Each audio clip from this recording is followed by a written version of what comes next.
Carolina trying to douse the Flames, the Fighting Camels of Campbell. Their downtown attack, featuring the dead-eye accuracy of guard Scott Neely. Today, Campbell tries to relive the glories of 2 years ago, trying to win an improbable ticket to the Big Dam. The Big South title on the line next.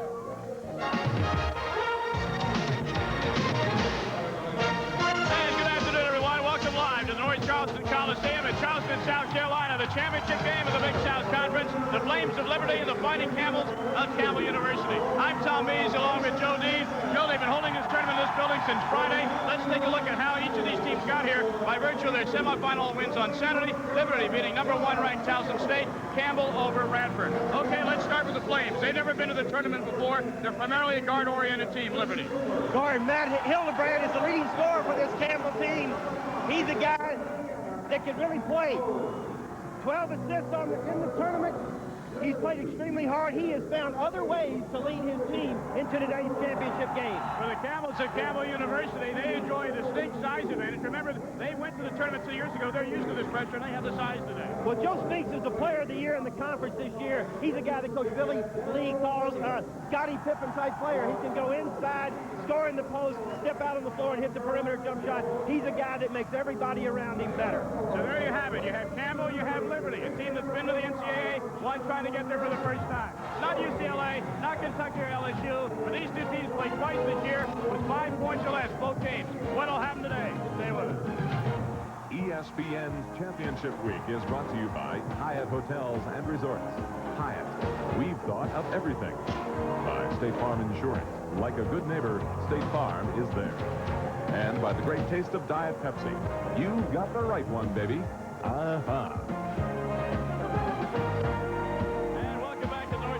Coliseum, Big South title game about set to tip off. Let's quickly introduce you to the coaches. They are veterans for the Flames of Liberty University in his 13th year. Jeff Beyer will be the head coach, and here's the starting lineup. And we've highlighted Jason Dixon, a key performer today. Well, Jason Dixon's a big, strong guy, a junior college transfer from Wyoming, and he's a guy that'll look to post up inside along with a guy off the bench, Peter Aluma.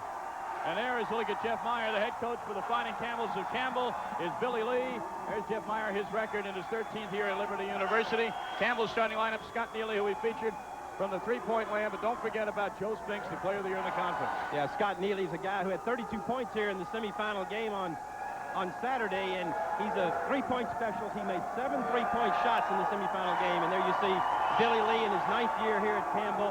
This is his second shot to go to the NCAA tournament. Liberty in its blue road uniforms, red and white trim. The Fighting Camels of Campbell, white uniforms, orange and black trim, and Campbell University comes up with the tip-off. Dan Pogue, Joe Spinks, the player of the year, lobbing underneath. And blocked from behind the shot by Doug Mitchell. Liberty comes away with it.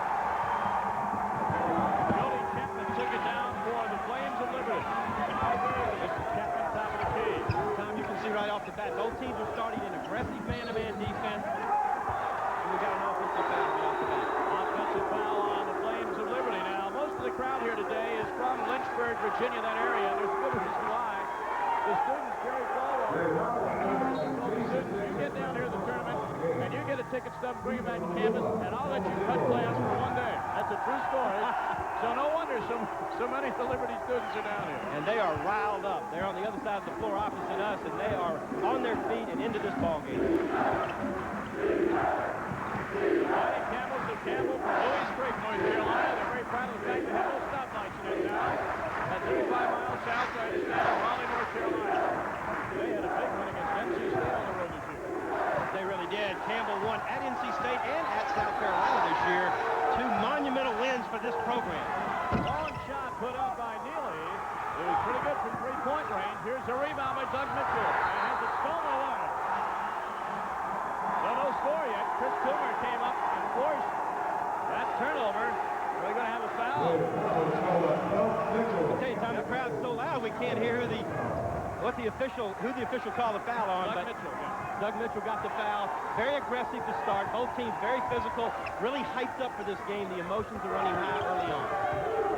Chris Coomer with it, number 10. The 0-0. Watch for him, Peter Aluma from Nigeria. Quite a project in his freshman year at Liberty. Chapman, that's not his range.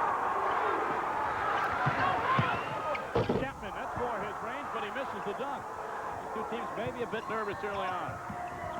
Oh, my goodness. There for the rebound is Peter Aluma. Air ball by Williams, and Aluma laid it in. Well, Aluma, the freshman from Lagos, Nigeria, comes into the game hitting 15 of his last 17 shots in this tournament, and in his last 6 games, Tom, he's made 34 of 38 shots. Hemmed up in the corner, the Fighting Camels get it out. This is Cole driving the lane. Running one-hander, no good. Fight for the rebound, and Liberty comes up with it. The person, Darrell Williams. I think you're going to see Aluma, whether it's high post or low post, Joe. They're going to try to get the ball to him and Chapman as much as they can. Well, offensively, they're going to run what they call a power game, where they get the big guys, Aluma, inside. Right now, they're running what they call a 4-out, 1-in motion with Aluma in the middle, trying to feed him in the low post. Number 20 with the ball is Hillebrand, and he's the story in and of himself. Tries the baseline and commits the offensive foul. Matthew Hillebrand, he's a senior from Sturgis, Michigan, has started every game of his college career from the moment he stepped on campus as a freshman until today. And here you see Hillebrand. The defensive have really keyed on him in this tournament. There you see the help from the weak side of the floor by Campbell, and that's a great job right there by Doug Mitchell, number 42. Second team foul on the Flames. 1 on the board for Campbell in the team foul category. 17:30 to go here in the first half. The lone bucket has Liberty on top 2-0. And the shot is blocked. Darrell Williams blocked that shot of Dennis Hurst at top of the key.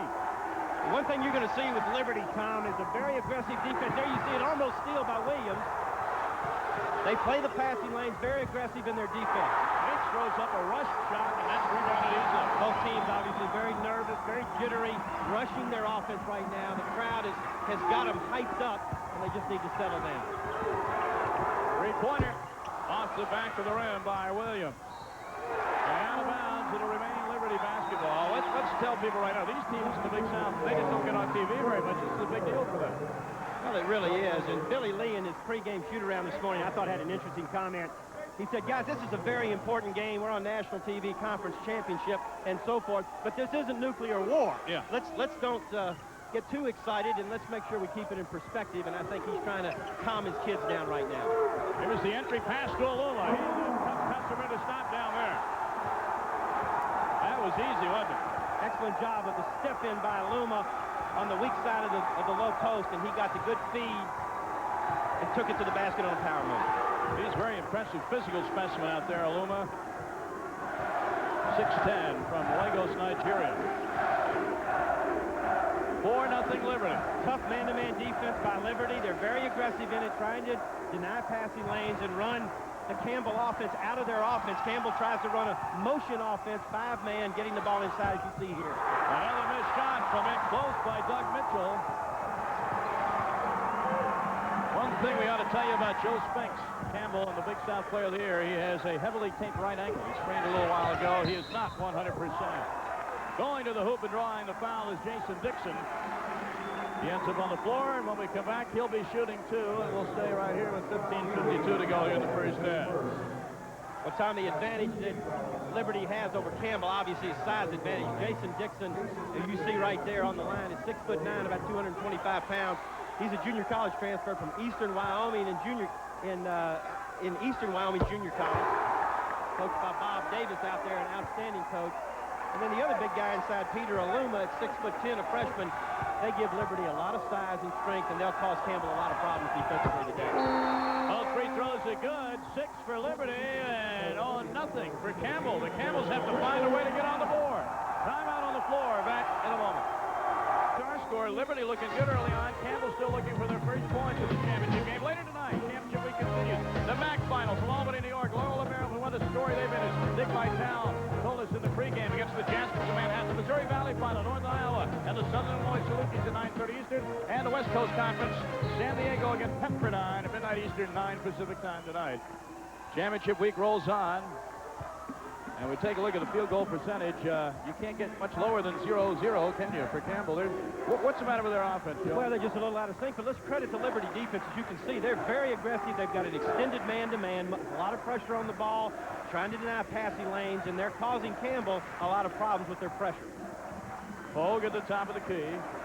34 with the ball now is Joe Spinks, Conference Player of the Year, and his shots have been way off in the early going. And they're rushing a little bit. They need to be a little bit more patient and wait and let the offense come to them. Around the rim and in. A real crowd pleaser by Dennis Hurst. Now, Dennis Hurst is one of the 3 Indiana guys that play on the perimeter for this team. Immediately taking the ball to the hole, no basket. Offensive basket interference, and waved the basket off by Liberty. Let's take a look at this. See why the whistle was called. Chris Toomer did a nice job off a made basket of pushing the ball down the floor and getting it on the rim, but as you see there, Big Peter Aluma, the 6'10 freshman, got a piece of it as it laid on the rim. Got to let it come off. So we played 5 minutes of the first half. The Flames of Liberty lead. Campbell's fighting Camels 6-3. Joe Spinks. A good block there underneath, but Campbell with a rebound. And up and in goes Freddie Butler. Well, you can see the presence of Big Peter Aluma, the freshman out of Nigeria. Really changes the course of the game on defense with his shot blocking ability. He did at that time on Joe Spinks of Campbell. And that block was a shot by Aluma. Ties him with a school record now, 52, and I'm sure he'll break it before the afternoon and evening is over. Liberty basketball, 14:35 to go. Was 6-0, it's now 6-5. Hildebrand with it for Liberty. Toomer, Hildebrand likes that spot, but jumps down low. Good move because Jason Dixon had low post position. And you can see the things that Hildebrand has been doing throughout this tournament. He hasn't scored a lot because the defense is impeded on him, but he has made the assist, got the ball inside as he did that time to Jason Dixon. Entry down low to Spinks, and is that goaltending? Oh, Campbell wanted it, didn't get it. Loose ball backcourt. The Camels are incensed. They want a goaltending. Meanwhile, the handoff underneath the drawing of foul is Jason Dixon as Hildebrand once again dished the rock. Ho gets called for the foul. Well, Campbell's incensed right here, Tom. Billy Lee really thinks the ball was on the glass, and I think he was right. Here we'll see it again. Set play to Joe Spinks. He comes down the baseline. A power move. It's got on the glass, and Aluma knocks it away. We'll see it from a different angle here. Looks like he got it before. Pretty good block. When I saw it live, I thought it was goaltending, but right there, it looked like he got a good block. Nice job. And as you see there on the screen, 4 blocks by Liberty, 3 by Aluma, the freshman. Well, it's one thing to have a size advantage, Joe. It's another thing to make use of it. Liberty has done a good job at both ends so far. Well, as we saw in the shoot-around this morning, Coach Jeff Meyer was emphasizing his inside play. They were going to run their power offense, try to go inside, and on the other end, funnel the defense to the big guy in the lane and let him block the shot. You saw Scott Nealon, number 32, coming to the Campbell lineup, and he's Mr. Instant Offense. He had 32 points against Radford in the semifinals, including 7 3-pointers. So watch for number 32 in white. They can really line it up. 10-5, Liberty. They've had the lead since the beginning. And a whistle and a foul on Campbell. The foul on Salam Hall as he broke up a short 2 points. Well, Billy Lee, you see making a substitution there. Just trying to get his team settled down a little bit. They're out of sync. He's got them running some set plays, but the Liberty defense has been very aggressive and caused them some problems on the offensive end. Doug Mitchell is back in. Joe Spinks will sit down. Remember, Spinks is playing with an ailing right ankle. Severely sprained 10 days ago or so, and has it heavily taped. We asked him this morning how his ankle feels, and he kind of gave us that blank stare and said, it's okay, which really means that it probably isn't. Yeah. We didn't need our detective degrees to figure that out. Read between the lines on that one. Just inside the three-point line. It's good for Darrell Williams. Young man playing with a heavy heart. Dedicated his performance in this tournament to his grandmother, who just passed away a few days ago. Our prayers and best wishes go out to he and his family. It has to be a bad time emotionally for him.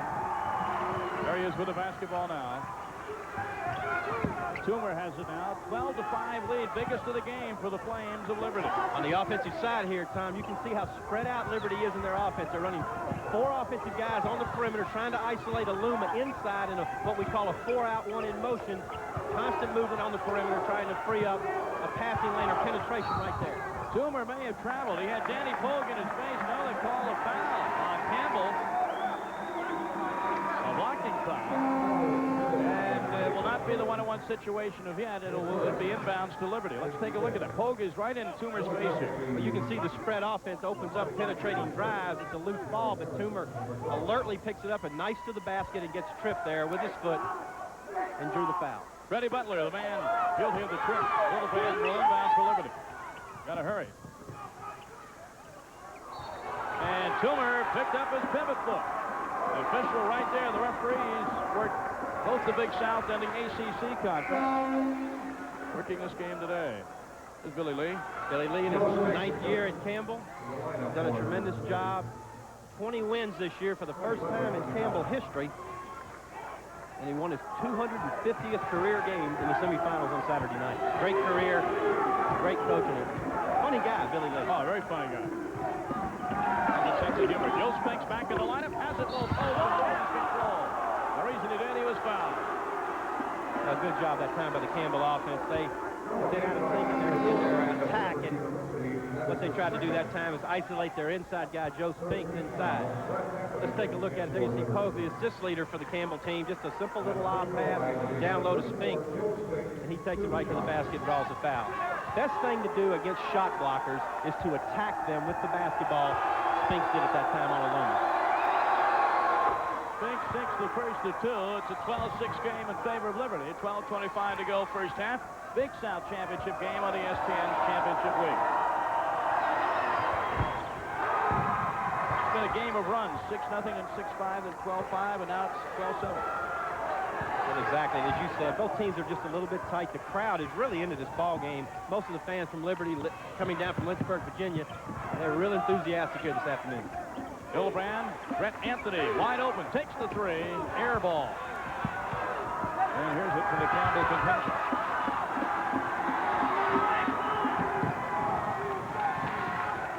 Spinks well out for the hole. Spinks down low. Joe Spinks. He can post up with the best of them in this conference. Well, that's a great job. Campbell runs a version of the North Carolina secondary break, and he just crossed under on a screen on the lane, got himself open, and took it to the basket there. Liberty's going to have to adjust to that defensively. Brett Anthony with the entry pass to Aluma. The freshman from Lagos, Nigeria, lays it in. Unbelievable, Tom. He comes into the game, 34 of his last 38 field goal attempts, or field goals made. And just incredible. Big Aluma has really had a great last half of this season. Hitting the boards, Campbell, and pays off in his first on the 3rd opportunity against the larger front line of Liberty. Yeah, from what I've seen so far of Aluma, I like his demeanor on the court. You gotta love the way the kid is built, 6'10", rock solid. At this level, he's going to be a force. Tremendous big guy for the Big South Conference. And Jeff Meyer commented this morning how far he has come this season, that when he started the year, he couldn't do a whole lot, but he's made steady progress throughout the year. And that's what you want to see a big guy do, is make good improvement and work hard every day in practice. Anthony open again. He said this morning they let Anthony shoot all day, and they're true to their word, the Fighting Camels. They don't think he can hurt them. Spinks can hurt Liberty. So far, his outside shot, though, has been hurting. Hasn't been connected. To the hole in time. A great assist by Hildebrand as he hit the cutting Brett Anthony. And again, you see the type of things that Hildebrand can do for your team. They really feed off of his play, his inspiration, and his hustle. That time, the great assist to Anthony on the fast break. Jared Harrison, top of the key now for Campbell. Draws contact and doesn't connect. Hildebrand is guilty of the foul. Harrison will go to the line for 2. With just under 10 minutes to play, first half. I get a chance to talk about Jared Harrison. You see him right here on your screen. They call him Slippery. They call him Slippery for a reason. He's got a slicked back hairdo, and there it is. You can see it right there. And his teammates really give him a hard time about the way he slicks his hair back. He's got that country western look. Put all that gunk in there, huh? That's right. Sullivan Central High School in Kingsport, Tennessee. Great basketball area over there in Kingsport, Tennessee. Dobbins Bennett High School, Tennessee High School in Bristol. He comes out of that area. 1 out of 2 for Harrison. It's still a 4-point lead for Liberty.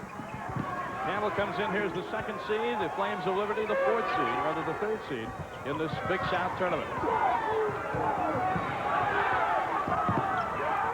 Good pressure defense by Campbell that time. Caused the turnover. Stolen from Barry Taylor. This is Pogue with it for Campbell.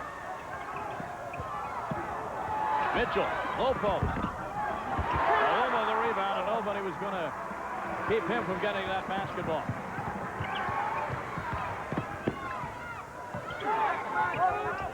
Long cross court. Pogue almost had the steal. Instead, he's guilty of the foul as he hacked Fred Anthony. 9:21 to go here in the first half from North Charleston Coliseum. Big South title game so far. Liberty has had the way from the beginning. For Liberty is the big guy rebounding the basketball. He makes the outlet pass and starts the break. You got a guy like Hildebrand who really sees the floor well, and the streaking Brett Anthony, number 21, finishes it off at the other end. That's textbook fast break basketball. Peter Aluma does it all, doesn't he? He starts the fast break, he rebounds, he shoots with tremendous accuracy, at least in this tournament. And he's only a raw freshman. Found him over in Nigeria, and he get him the inbound pass, and he puts up a soft shot. Aluma. Boy, can you see him 3 years from now with the coaching and just the maturity he'll have in this conference? And I'll tell you what, he's a young guy that has a chance to be a great player here in this program, and there's the back door. Well, excuse me, but they'll take it. Doug Mitchell had the pass bounce off a teammate, laid it up and in. Mitchell had 18 points in the quarterfinal game on Friday night against Winthrop. Playing very well of late. 4 of his last 6 games, Mitchell's been in double figures for Campbell. Long cross-court pass to Barry Taylor. Aluma again. They have no answer for Aluma. Once the pass gets down low, I can't see where Campbell has an answer for that. Well, the floor is so spread out. It's just like in football. You try to stretch the defense to open up opportunities, and Liberty's doing a great job of that on the offensive end. Campbell will try to come back with her outside game, and Scott Neely well short that time. Let's watch it a little bit. You can see the good wide shot. It's a spread offense. Aluma, once he gives this ball up, will go back in the low post, and they'll spread the offense out, 4 out and 1 in, trying to isolate him inside. A lot of movement on the perimeter, maybe an on-ball screen you see there, looking for penetrations and dump down. Bonhomme drove to the hole, dished it off, but he's guilty of an offensive foul on a turnover with 8:04 to go here in the first half. Let's take a look at the penetration. Podhoven there saw the seam in the defense, but Joe Spinks, Mr. Everything for Campbell, steps in and draws the charge, and that's just a great job by your team leader, your best player. When he takes the charge, you know that you've got a nice team. Freddie Butler comes in for Campbell, replacing Doug Mitchell.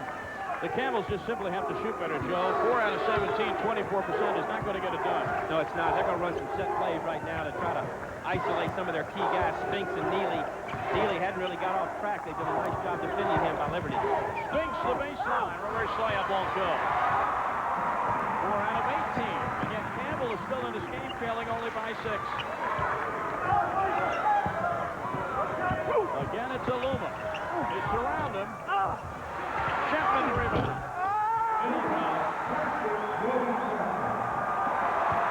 Well, you've got 6'7" Chapman to back up 6'7" Aluma. And in the Big South, those are some tall trees. Well, they are. The offensive rebounding, obviously, in the inside game are the keys right now for Liberty. They're taking advantage of that size, and Campbell's got to find a way to stop that.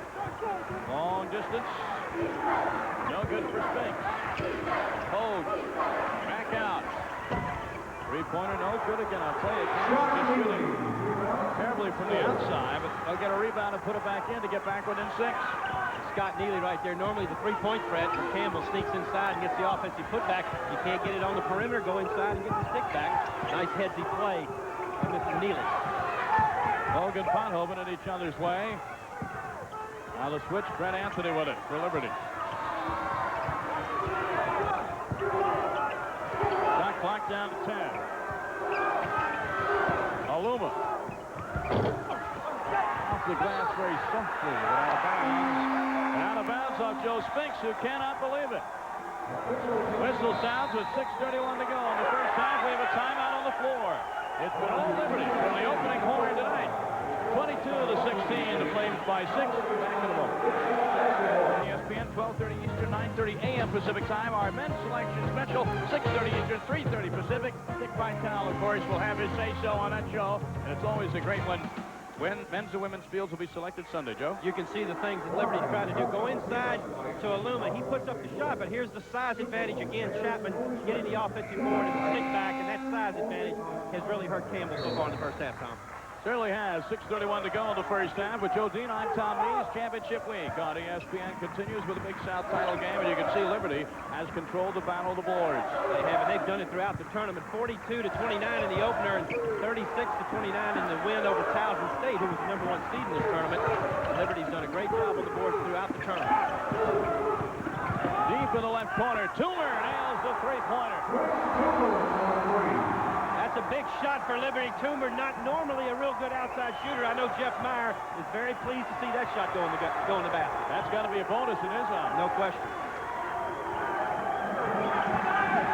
Campbell's got to figure out a way to up their shooting percentage. Either get better shots or the ones they're throwing up from outside had better find the target. They're down by 9 late in the first half.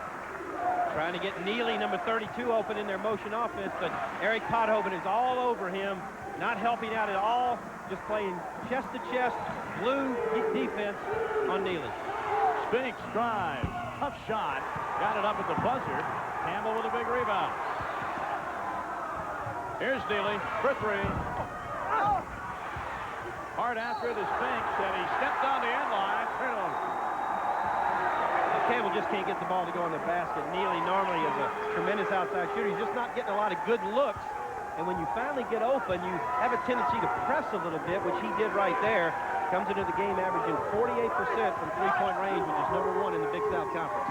And 48% overall from the field. And the turnovers, Liberty has 4 of them, but you can afford that when you control the backboards the way they have. Good defense inside on Dixon that time by Joe Spinks. Spinks just does everything for this team. Takes charges, rebounds, scores, and plays defense. And puts up acrobatic shots like that that more often than not have gone in, but not today. Chapman, one-on-one, mismatch. Little Danny Pogue could do about that. Excellent body control that time by Chapman. Really showed his athletic ability. Chapman played for a guy named Bobby Jones in high school. Yeah. Charlotte Christian High School, the former 76er, one of your heroes, Tom. Oh, yeah. You know, all those great Sixer teams with Dr. J. Bobby Jones was a big part of those teams. 4:36 to go in the half, and Liberty's opening up an 11-point lead. Look at the body control here. Well, nice job. He avoids the charge right there by Pogue and controls his body, gets it up on the glass, and that's the key. When you're out of control, put it on the backboard. It reduces the touch that you have to have and gives you a higher percentage shot. You know, the Fighting Camels staring at an 11-point deficit.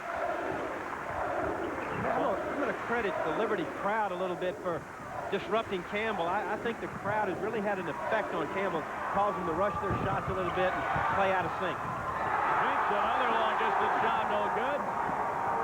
And it sounds almost like this game's being played in Lynchburg, Virginia. They have about 90% of the crowd who is rooting for any one of these teams is rooting for Liberty. And Chapman gives them more to root for, more to cheer about. Bobby Jones is cheering down in Charlotte. Chapman has been the story so far in this first half with 3 big baskets here. And it's TO time for the Fighting Camels. They're going to have to go to the whip here late in the first half. They're going nuts in the Liberty sidelines. 3:55 left in the half. Liberty by 14. Chapman right here on the three-point bomb is giving Liberty a 14-point lead. Well, I'm sorry, going inside. And they kicked it back to him. There he is. There he is, yeah. Yeah, found him. 3-point shot. And he's fired up.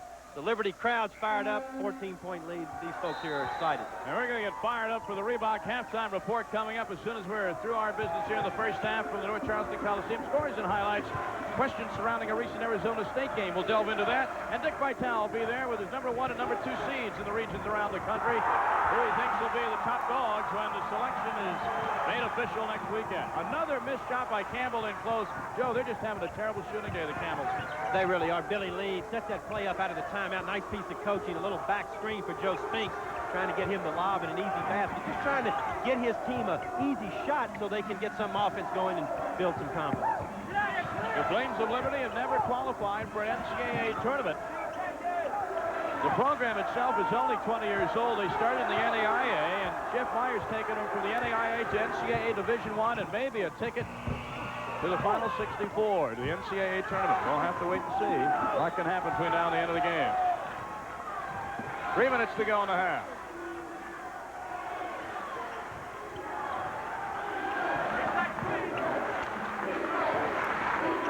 Camels, I think, would just be content to get it down in single digits by halftime. They won't do it that way. Joe Spinks losing control, turning the ball over on the foul. Well, Joe Spinks is just trying to make some positive things happen for his team. A little bit over-anxious. Billy Lee doesn't like that, but Jason Dixon rotated over in the Liberty defense, stepped out, drew the charge. Nice defensive play by Dixon. Spinks will have a seat on the bench, and Neely comes back in, Scott Neely. Spinks, one of the seniors here on this Campbell University team. In fact, the only senior with significant playing time will be leaving after the only contributing senior will be leaving after this season is over. A very young Campbell squad. It really is. And contrastly, Liberty starts 4 seniors and has 5 of their top 7 seniors. They play like seniors. They're a very veteran team, poised and confident, and that's why they're leading right now. I'm surprised at the big margin when you go on the pedigree of the 2 games earlier this year. One decided by 5 points, one decided by 3 between these 2.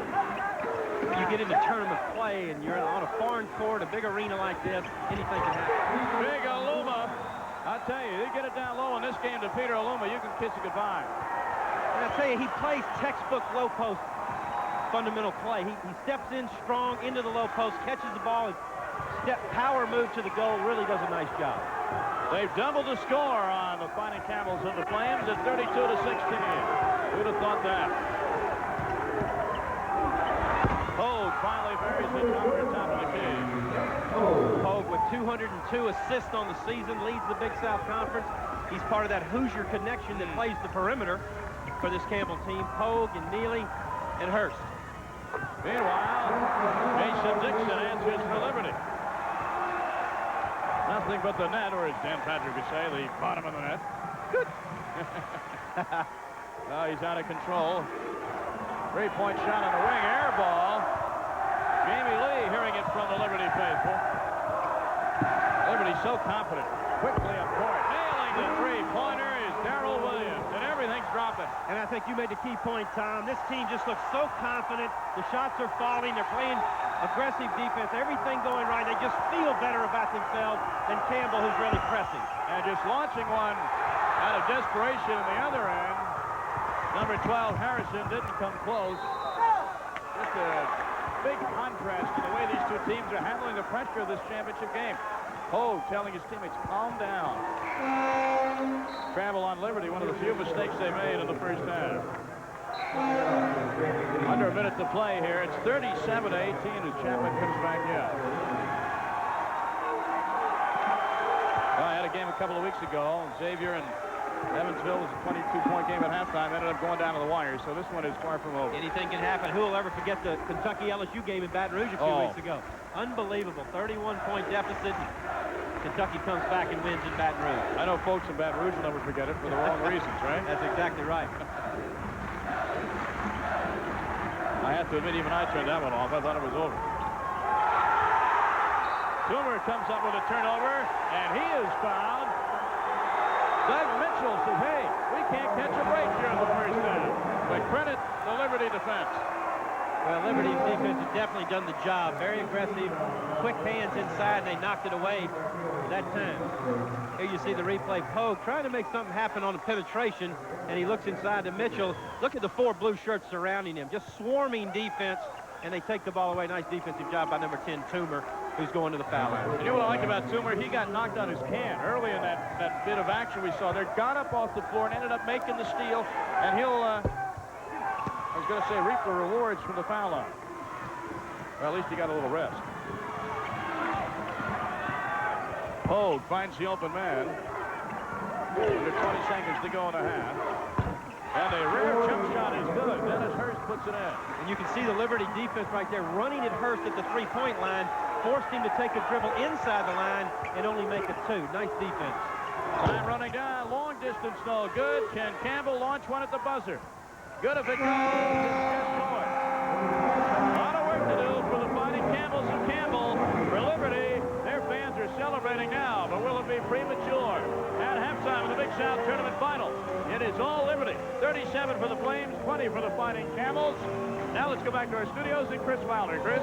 Tom, thank you. So the big edge, the 17-point lead for Jerry Falwell's Fundamentalist Boot Camp. That's what he calls it. This would be the highlight in the athletic history of the school if they could get this bid. The Reebok halftime report coming up. Dick Vitale is here. Couldn't be championship week unless Dick were sitting here. We'll talk about the name sources talking about large amounts of money bet on the opponents of Arizona State. All right, let's talk some tournament now. And the Big South Championship game, Dick. Liberty dominating the first half. Well, they dominated with their great size inside. And Peter Aluma, I thought, was really a factor right out of the gate. They were able to get the ball inside, get the ball down inside, which created a real problem. And that was a major factor. Watch him get establishing right here in low post position. Now he's got great low post position. Peter Aluma, he's going to drop step to the baseline. And we're going to see the rotation defensively is very, very slow. They don't come over to shut off the baseline. Aluma's going to make that drop step. He's going to spin. He's going to make like Olajuwon. He's from Nigeria. He lays it on the glass. Count that, baby. And Jeff Meyer's got to be smiling because it looks like they're heading to the big dance. It'll be their first trip to the big dance. 20 minutes to go. If you're a coach, you got to calm them down. Think about this. Campbell, you ready for this? They did what Kentucky couldn't do. They beat South Carolina at South Carolina. They beat North Carolina State. Well, everybody's been beating North Carolina State. They got to win the game, all right? In the Big East tonight, it's makeup day as Providence and Georgetown play at the Providence Civic Center. It's a game they're making up because of the February snowstorm. The Hoyas could not make it. Obviously, an impact for the Hoyas at large chances, but also for the seeding in the Big East tournament. If the Hoyas win, they would play Villanova. Now, Villanova did sweep them. One of the games went to overtime. If the Hoyas lose, they would be the 6th seed. They would have to play BC, but they had more success against BC than they did against Villanova. I think there's no question, Chris, that Georgetown's going to be in the big dance. I think they got to win one of those two games, either tonight or win the first game of the tournament. And here's the situation for the Friars. If they win, they will finish as the 5 seed, or the 4 seed, rather, in the conference. They will take on Villanova, a team they were able to sweep. If they lose, they will take on BC as the number 6 seed, and they split. So, again, the Big East is interesting because Georgetown fans really believe their power rating right now is good enough to get in, even if they lose out. But if they lose out, their power rating could drop from 30 in the Sager, in which it is tonight, to maybe 40, and now they're in trouble. I think Georgetown's going to be in a big dance, and I think deservedly so. I think when you look at their schedule now, they didn't play all those cupcakes. I mean, John Thompson made a change. He didn't play St. Leo's and Hawaii Hilo and Hawaii Loa. He went out and played some good people. He doesn't have a lot of wins, but he has some quality wins. They will be in the tournament. 14-11 against Division I teams. That's all that really counts. We're going to continue with more of the seeding discussion, find out who's in, who's out when we come back. Dick definitely has opinions on that. Halftime of the Big South, it's Liberty by 17 over Campbell. This halftime report is presented by Reebok Instapump Technology. It's new, it's hot, it's radical. Grip it, feel it. In the preseason, I don't get out much.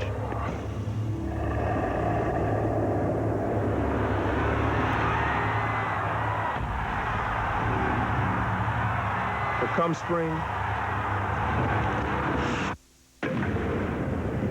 there's nothing more relaxing than a little walk in the park. All men are created equal. Some just work harder in the preseason.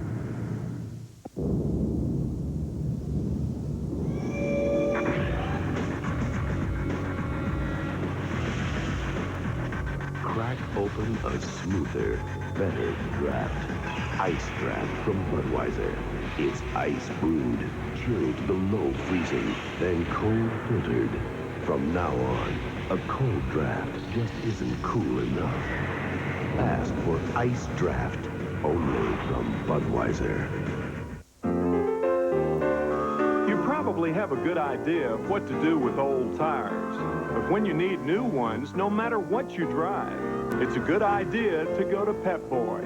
They'll help you choose from a huge selection: Michelin, Uniroyal, BF Goodrich, and Cornell, and have you on your way in under an hour with a low price guarantee. So for tires that'll give you a lot of miles and then some, come to Pep Boys and drive away happy.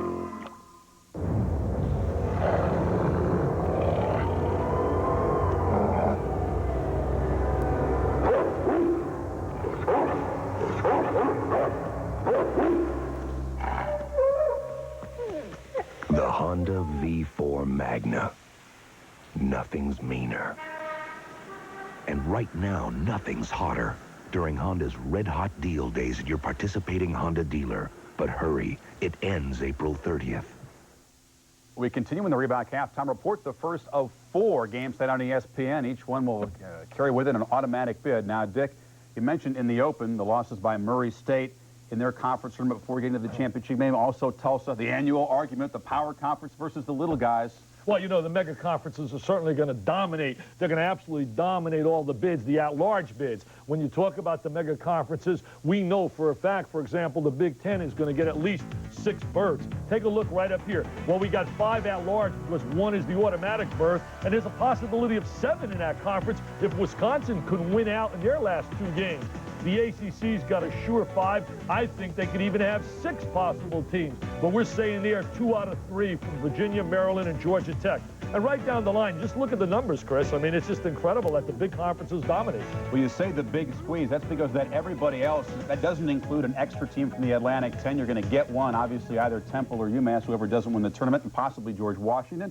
It doesn't include Washington State. It doesn't include Georgia Tech, Maryland, Virginia. One of those 3 teams not included. So, yeah, it's a big squeeze for the small schools. Why should they get in over a power conference Well, team? I really think it's really a shame that you can go 24-3, and you're Charleston right now, and you beat Alabama. I mean, they didn't beat Alabama. They pummeled them. They beat them by 22. They also, you ready for this? Last year they beat Georgia Tech, so they can play. John Kress, remember that name, people out there? He can coach. He's a former St. John's assistant. Think about, for example, Tulsa. They take Arkansas to OT, baby, but they lose a heartbreaker in the conference, and they're out. It's unbelievable. Don't know if we've had a year when there's been so much up in the air as far as #1 seeds going into the tournament. Here are your #1 seeds, just as it would be today. Yeah, this is as of today, subject to change with what can happen in the postseason, obviously. Right now, I like Connecticut in the East. I don't think they should be denied, even if they lose a game early in the tournament. Arkansas, my coach of the year, baby, Nolan Richardson. What a job he's done. I like Arkansas #1 in the Southeast. We then talk about the Midwest.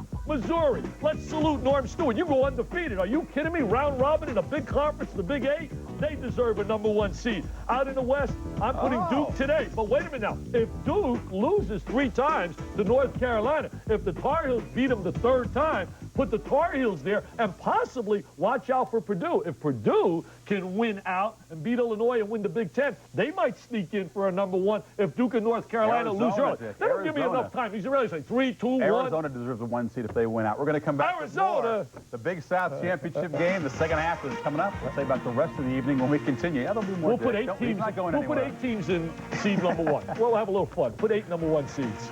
You'd like to have 50 in the tournament.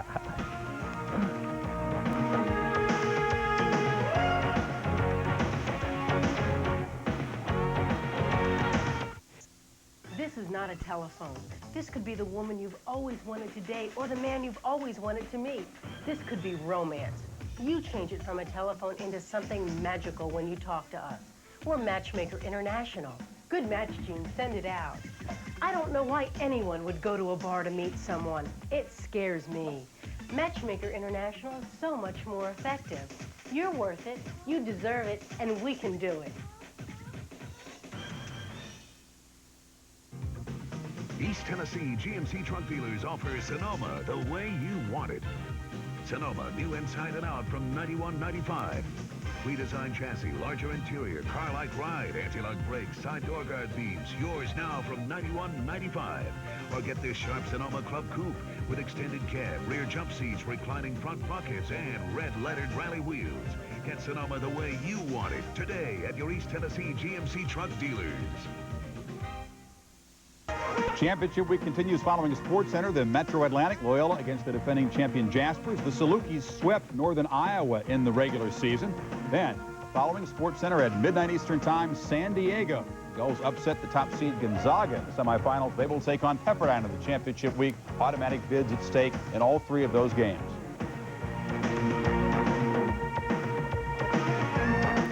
So you've done Big Ben. Tally hold it. So you've done the South Pole. Polarized it. So you've done the space. Fixed it.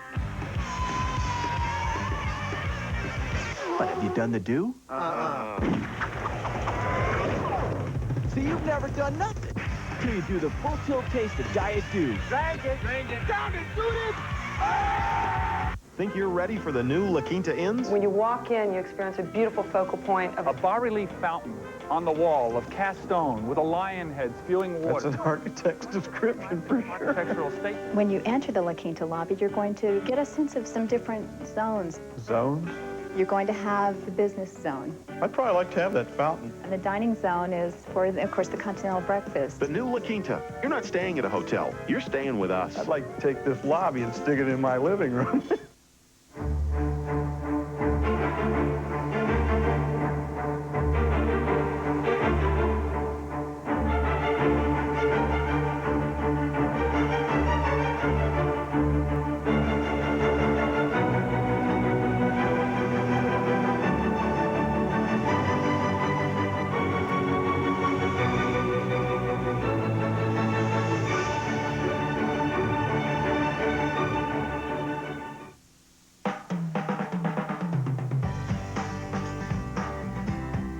Genuine jockey.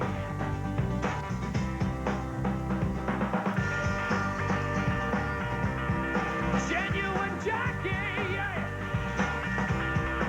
Real quality, real fit. No wonder guys feel comfortable with jockey. Genuine jockey.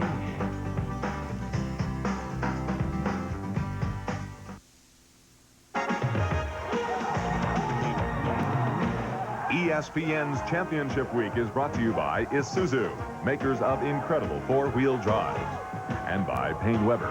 We believe our most important investment is an investment in relationships. It's amazing what folks will do when they see a TV camera red light come on. Well, the red light has come on for the Liberty Flames here in the first half.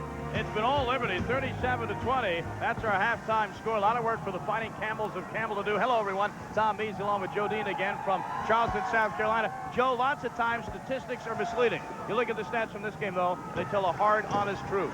Well, they really do. You know, for Campbell, they're only shooting 24%. We've talked about their outside game being the key for them. They have not shot the ball well from the outside, only 1 of 13 from three-point range. But they have been spunky on the boards from time to time. Your outside shot's not dropping, you got to hit the rebound. And there's Neely right there. That's the only basket he made in this first half, and he comes into the game averaging about 16 points a game. He and Joe Spinks, 2 for 18 collectively from the field. That's not going to cut it for Campbell. And as far as the rebounds go, we talked about the size advantage of Liberty early on, and we didn't lie, did we? Well, there's no question. The inside game has been the key for Liberty in the first half. They have 27 points from their front line out of the 37 total, and they lead the rebounding 23-15. And here you see the inside game, Big Peter Aloma, the 6'10 freshman on the miss, but Jody Chapman is there to get the offensive rebound and the putback, and that offensive rebounding has been a killer for Campbell. And from the three-point range, where you see Campbell a dismal 1 for 13. And hey, 3 for 8 is not that bad, especially for a team that's not known for long-distance shooting. Well, that's exactly right. And here you see Liberty trying to go inside to Dixon, but he can't get the ball. He kicks it back out. Jody Chapman, who comes in only 29% from three-point range, he nails that. And his high school coach, Bobby Jones, who played with the 76ers, is real excited about that young man. Leading scorers in the first half. We thought Aluma would have a nice game. He is having a nice game. Thank you. Dixon and Chapman will get the leading supporting actor roles, if you will. Dennis Hurst, the leader for Campbell, with 7 points. Look at Spinks. They expected more than that out of him. They did, and that says it all. The 3 leading scorers there for Liberty are the 3 frontline players, and that's their strength. They're inside. That's their game plan coming in. They wanted to go inside and take advantage of the size and strength. They have done it successfully, and that's why they lead by 17 here at the half. Now, Liberty University, a school that was founded a couple of decades ago by the Reverend Jerry Falwell. He is in attendance here this afternoon. He said at halftime this would definitely be the crowning achievement athletically and prestige-wise for this university. What a coaching staff he's put together there. Sam Rutigliano, the former Cleveland Brown coach, the football coach. That's right, and former Yankee Hall of Famer Bobby Richardson, former Yankee All-Star Bobby Richardson, and look at this, sliding it up to begin the second half. Matt Hillebrand, if he gets going, it could be lights out, but they had some big-name coaches in a lot of sports at that university. Bobby Richardson, of course, used to be the baseball coach there and did a great job. Joe Spinks, they finally get an entry pass to Spinks down low, and he puts it up ahead. You see Campbell now coming out in a 2-2-1 full court press, Tom. They're going to try to force the action a little bit in the second half. Obviously, being down by 17 at the half. Billy Lee at halftime talked about trying to apply more defensive pressure. They've got to create some steals and some havoc with their defense, which hopefully will help them at the offensive end. Underneath and going to the hoop and drawing the foul is Jason Dixon. I'm impressed with the way the guards of Liberty make the decisions. In other words, putting the pass on the mark to the fellows in the low block and let them do their work. Well, here you see it right here. The pass inside to Dixon on the bounce, and he just powers it to the basket and draws a foul. And again, the inside-oriented, unselfish play by Toomer and Hildebrand, the guards out front, have allowed the inside players to flourish here. And there's Reverend Jerry Falwell just taking his seat here for the remainder of the second half. He has a, I wouldn't say a smile, but a grin on his face. It was nice to meet him at halftime. He's an interesting man and obviously done a tremendous job of building this great university, Liberty University in Lynchburg. They're very proud of saying in Lynchburg, we don't have an interstate running by our city. In fact, it takes us an hour to get to an interstate. They're in the country. They're proud of it. Their students, though, they must have found the interstate. They're here using those tickets to be able to cut class. Well, great love and a great spirit for Liberty University, and the students that are here today having a great time really into this basketball game, trying to get their team into the big dance for the first time. And Billy Lee, who's got to try and find an answer for his Campbell Camels, and on the inbounds play, Joe Spinks is fouled by Chapman.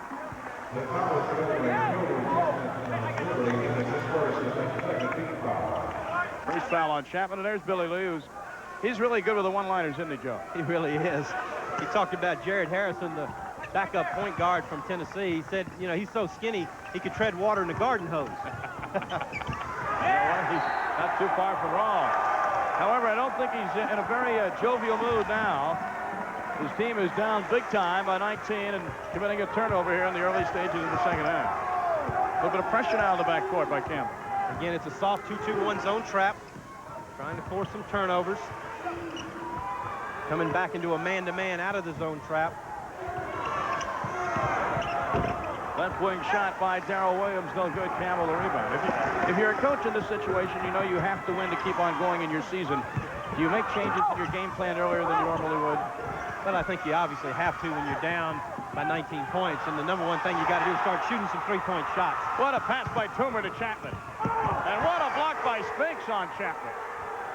Tremendous block.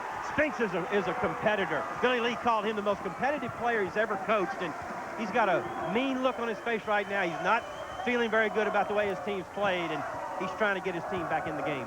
Well, let's be honest. Joe Spinks sees his college career coming to an end one game earlier at least than he wanted to. 4 times on the all-conference team in the Big South. Only been done twice before. Doug Day from Radford and Tony Duncan, the great player out of Coastal Carolina. Having to launch one up to beat the buzzer is Hildebrand, and just been here. Would have been good if it went, but it was way wide, an air ball. And Spinks for 3 on the other end, nails it. Well, lead is down to 16. And I think what you're going to see here, Tom, is Joe Spinks trying to take over this game. He hit the 3 right there. He's the emotional leader, and he's going to try to take on the challenge of bringing his team back. And for Liberty, I'm sure they'll take 10 or 15 seconds off the clock each possession. Start to be more patient, go back to what got you the lead, go inside as they did that time to Chapman. Chapman isn't successful. Spinks is with a rebound. And Spinks thought about 3. He'll drive for 2. Look out if he starts lighting it up. The complexion of this game could change. Liberty fans wanted a foul on Spinks. I thought it was a good shot. Leads down to 14. Press not been a factor yet. But it's one of those type defenses. You just want to stay with it until you cause some havoc. And there you go, right there. 10-second violation as Pogue was in the face of Hildebrand. And right as the whistle blew, I looked up and the shot clock was down to 25, and they had not crossed the timeline. Well, that 2-2-1 zone press is kind of a soft press. It has a tendency to lull you to sleep, and you don't necessarily force turnovers with it, but you will certainly accept turnovers, and that's what they did that time to Liberty. Caused them to get the 10-second call. Spinks inbounds to Danny Pogue. So Campbell with a chance to crawl back with an 11 or maybe 10. Spinks' shot is blocked, but he gets his own blocked shot, and he's blocked again by Aluma. Well, great defensive effort that time. Chapman ran at Spinks on the 3-point shot, and then Aluma inside looking for the block. Talk about getting after it. Look at Joe Spinks. Running at the three-point shooter is what you want to do defensively. Spinks stayed with it, though. Great hustle by his part, trying to take it to the basket. Aloma, 6'10", got the block. Spinks double and triple team. Double pumps and is fouled on the rebound by Chapman. And he doesn't like it. Chapman picks up his second personal. Boy, Joe Spinks has come out like a man possessed here in the second half. Well, he really is. Look at him right here. He's saying, I'm going to score right here. He's got 3 blue shirts around him, going at Aluma, attacking him on the dribble. And that's what you've got to do to a shot blocker. Take it right at him and challenge him with the basketball. Here's another man, Scott Neely, that Campbell would love to get hot. Remember, Neely and Spinks together only had 2 field goals in the first half. Pogue, who doesn't shoot very much, shoots accurately this time. Well, Pogue has got to take on some more offensive responsibility, Tom, because Neely just can't get himself open against aggressive man-to-man D by Liberty. Meanwhile, wide open with a jump stop in the lane is Darrell Williams. Darrell Williams looks just like Frank Johnson, the NBA guard. Used to play at Wake Forest. It's a spitting image of Frankie Johnson. I'm sure Darrell would like to have a long career that Frank Johnson He'd like to have his contract with him. Oh, a nice steal by Hildebrand. Took it away from Spinks on the pan. Draws the foul on the way to the hole. He was outnumbered, still drew the foul going to the basket. Dennis Hurst got him that time. Well, Hildebrand is everything for the Liberty Flames. Here you see him off the steal, just driving it to the basket, exploding, challenging the defense, trying to draw the fouls. He does. He's going to the foul line. Incredible, Tom. He's 92% on the year at the free throw line on 147 attempts. He's only missed 11 free throws in the entire season. That's an incredible statistic for Matt Hildebrand. Well, in this day and age of free throw percentages going down in college and pro basketball, that flies in the face of that, doesn't it? Really does. 92%. You just don't see that very often. One of the top free throw shooters in the nation. Rick Barry would be proud. Over 90% at the line. 2 for 2, just as Hildebrand planned. And the lead is back up to 16. So a mini run by the Camels. The Flames have withstood it. 15:21 to go. Liberty in control.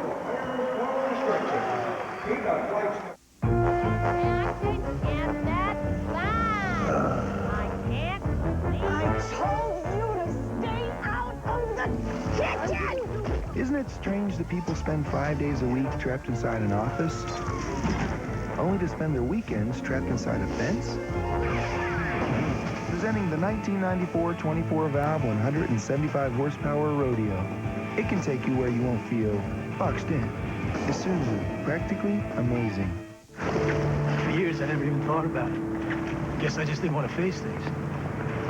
Yeah, I've been there. But now, my parents, they need real help. It's gonna be tight. We'll just have to manage somehow. I got this guy at Payne Weber. Put me in a mutual fund for my parents. Same time he set up my kid's college fund. That long ago? How do you know about your parents back then? He asked.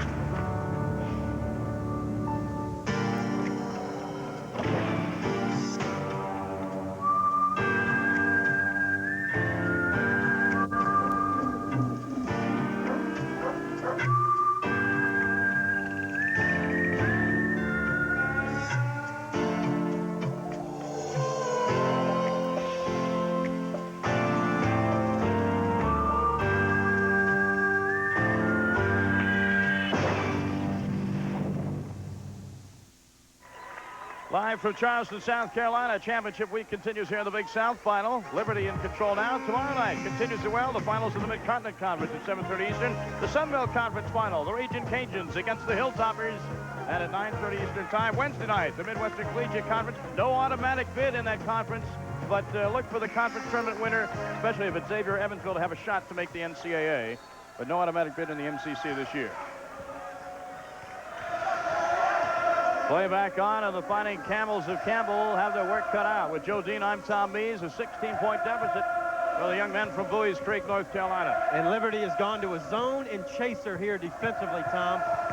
Oak finds himself open, not off the glass. What's a zone and chaser? Well, it's like a box in one, but it's you're chasing the best shooter on the other team. In this case, Harrison. I think they probably were going to chase Scott Neely, but they took him out of the game at the timeout, so they're chasing my man Slippery Harrison out of Kingsport, Tennessee. Glad you clarified that terminology. I thought it was a post-game drink or something. Zone and chaser. I like that.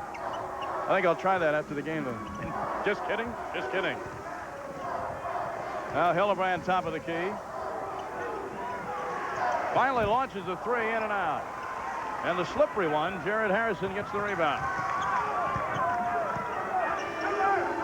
Spinks is open for three. Joe Spinks is taking the mantle in this second half, and I guess his attitude is, if we're going to lose, it's not going to be because of me. He just drifts into the trailer position of the secondary break and nails that three. Oh, look at Darrell Williams answering right back from three-point land on the left baseline. He's had a fine game. Comes into the game shooting 47% from three-point range. Darrell Williams, a teammate of Jason Dixon at East Wyoming Junior College before they both came here to Liberty. Working hard to get their team to their first ever NCAA tournament. 10 points for Darrell Williams today for Liberty.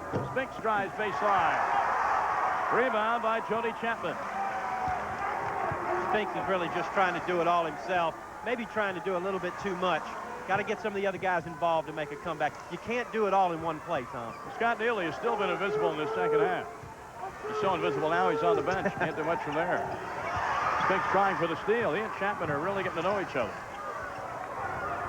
Good ball reversal. Oh, again from the left wing, Darrell Williams. Well, why not with a 16-point lead? Out of bounds, it'll go to Campbell. So they're going to call Chapman for a foul. Call Chapman for a push there on Spinks going after that rebound. That's Chapman's third personal foul. Third on the team here in the second half. Team fouls have not been any factor in this game at all so far. Liberty's gone back man-to-man. They played that zone and chaser, or box in one, whichever you prefer. I like the first one. I like that. They went to that just a couple of possessions just to give Campbell a different look on defense, and now they're back man-to-man. Salam Hall had his entry pass picked off by Hildebrand. And does the wise thing with a big lead, runs some clock.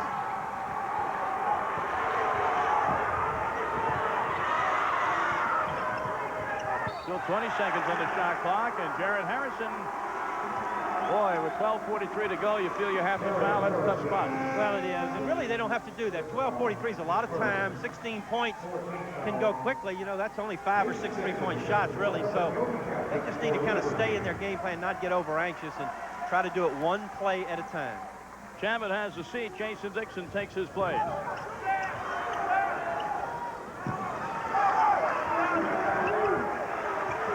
The senior from Sturgis, Michigan, Hildebrand, started every single game of his college career from the moment he stepped on the Liberty University campus 4 years ago.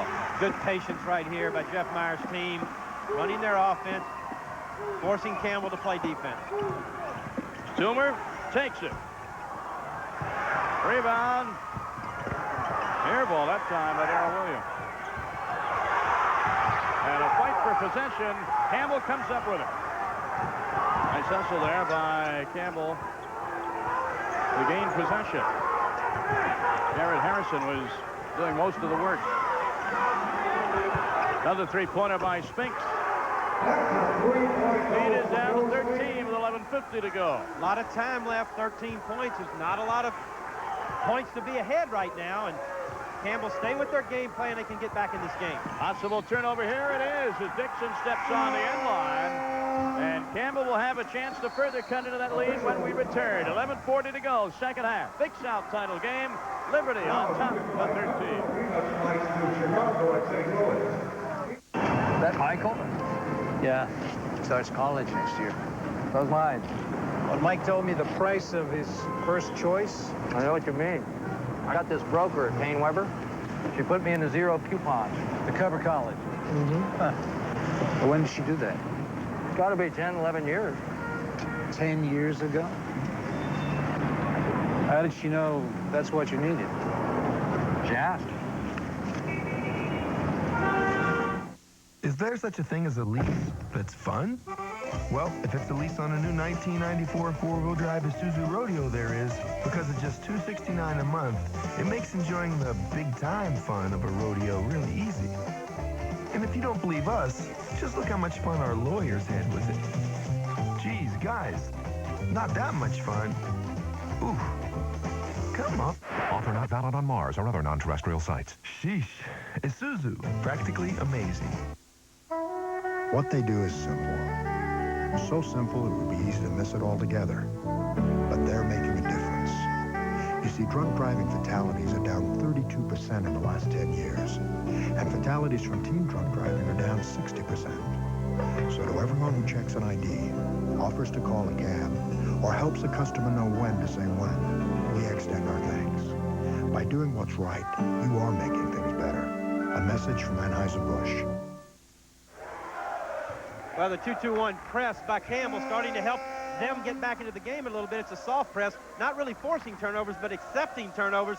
Here you see they get the cross-court pass by Liberty, and it goes out of bounds, and that's accepting the turnover with the press, and that gives them a chance right now to cut the lead to either 10 or 11. Well, Joe Spinks has been the man of the second half. He now has 17 points for the game. Campbell has possession, trailing by 13. Spinks again down low. Set play out of the out-of-bounds. Great job. Yeah, as he goes to the hoop, he'll draw the foul. Well, they got it on the way up, but nice job of coaching by Billy Lee there. Set play on the timeout. They ran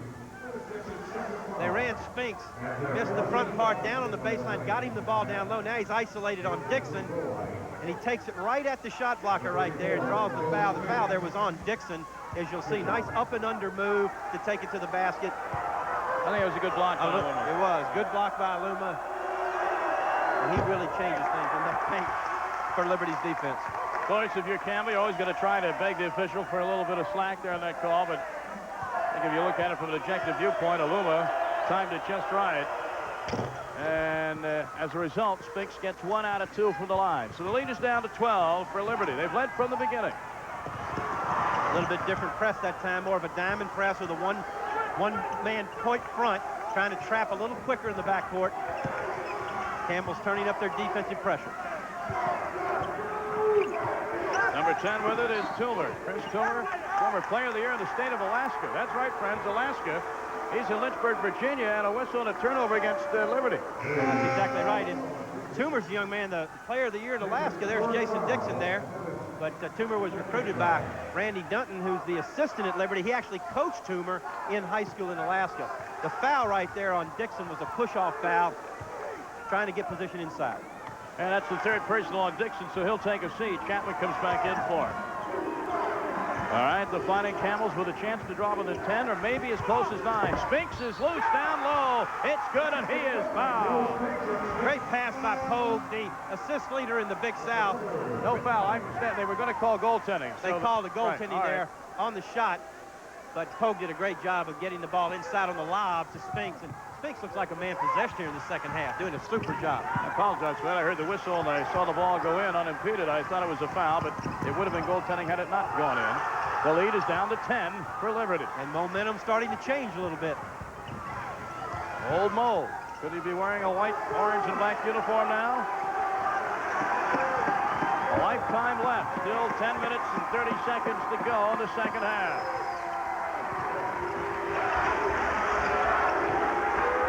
Winner goes to the big dance. Loser goes home as Hillebrand way off the mark from way out. Tough shot that time.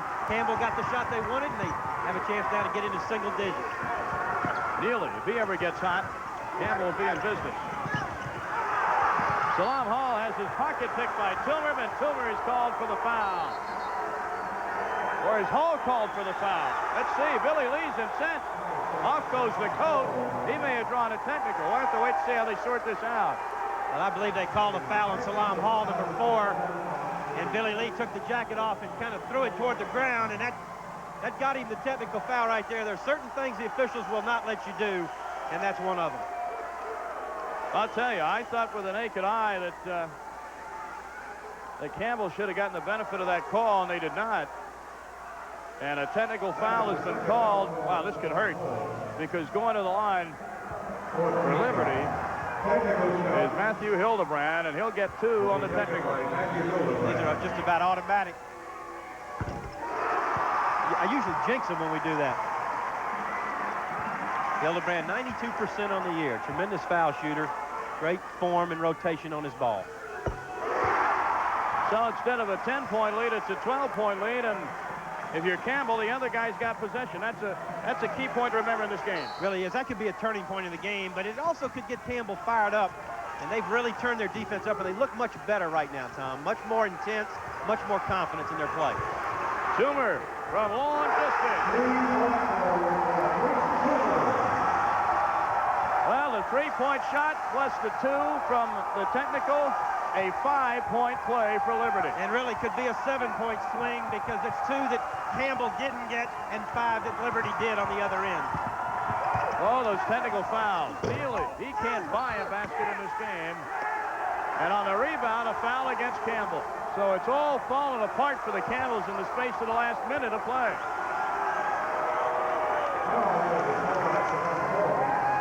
And I got to say something. You know, as a head coach, you have to keep your head about you. You don't want to hurt your team with a technical. But I think Billy Lee had a right to be upset on that call that he was protesting. I don't think he should have risked his team's momentum by drawing the 2 techs, but you can understand the emotion in such a key situation.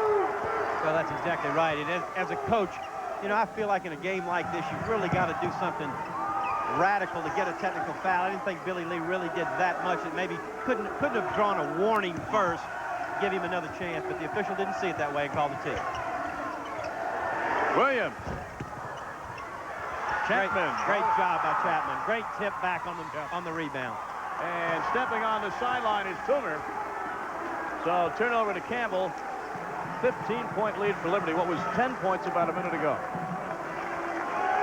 Well, no question that series of events right there around the technical foul has been the key play so far in this game. 9 minutes to go now, 15-point lead. Campbell's got to get some offense and start to score off their offense.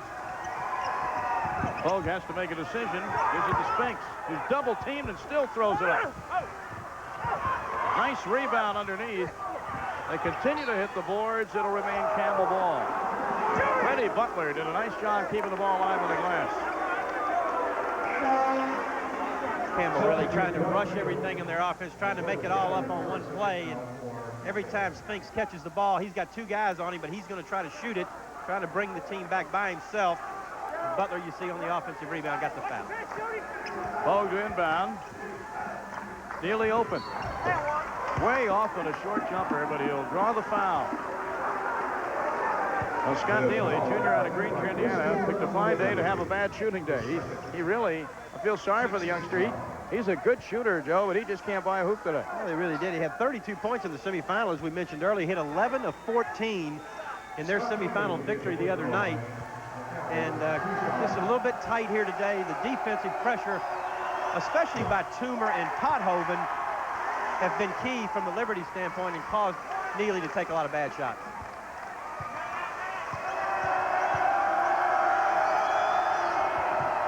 And Neely 1 out of 2 from the free throw line. He's a 77% foul shooter on the season. 8:45 to go, second half. Big South Championship game live on ESPN with Joe Dean. I'm Tom Means from Charleston, South Carolina. Winner goes to the NCAA tournament.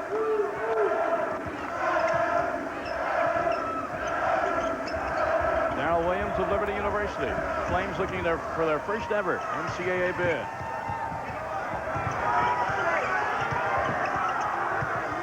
Shot clock down to 3. Hildebrand drives and draws the blocking foul. Wow, what a break for Liberty. Good move by Hildebrand. Well, it was a good move, and Jeff Meyer doing a nice job of coaching, getting his team to be real patient here. Here's the drive you see, and the defensive player just didn't get there in time, but Hildebrand doing a smart job taking it to the basket when the shot clock running down under 5 seconds.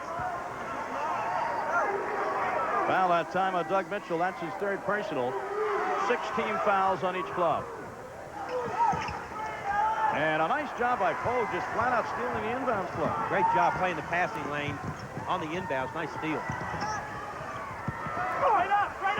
Oh, Spinks may have gotten away with a travel there. Kept his head about him and laid it in. Well, Billy Lee told me, Tom, before the game, or at the shoot-around this morning, that Spinks is just a tremendous competitor. He called him a warrior. And you can see right now how he got that nickname and why his coach feels so strongly about him. He is really playing hard in the second half. Spinks now with 22 points on the day, but look at this by Chapman. Will they take it away? Yeah, they called out a charge. Doug Mitchell rotated over defensively and took the charge, but Jody Chapman on the drive and a dunk. Beautiful play. That's one of those plays that even though it doesn't count, looks so good and maybe it'll give your team a lift. 7:44 to go in the second half. It's Liberty by 12. Bodacious boats. That's what it's all about at the Knoxville Boat Show. Coming to the Knoxville Convention Center March 10th through the 13th. Pleasure boats, fishing boats, personal watercraft, pontoon boats, jet skis. Special on-the-spot financing, and don't forget accessories. Everything from water ski equipment to boat covers. The Catch 'em and Keep 'em Trout Pond is back too for fishing and fun. The Bodacious boats are coming to the Knoxville Boat Show March 10th through the 13th at the Knoxville Convention Center. Be there. It's Bodacious.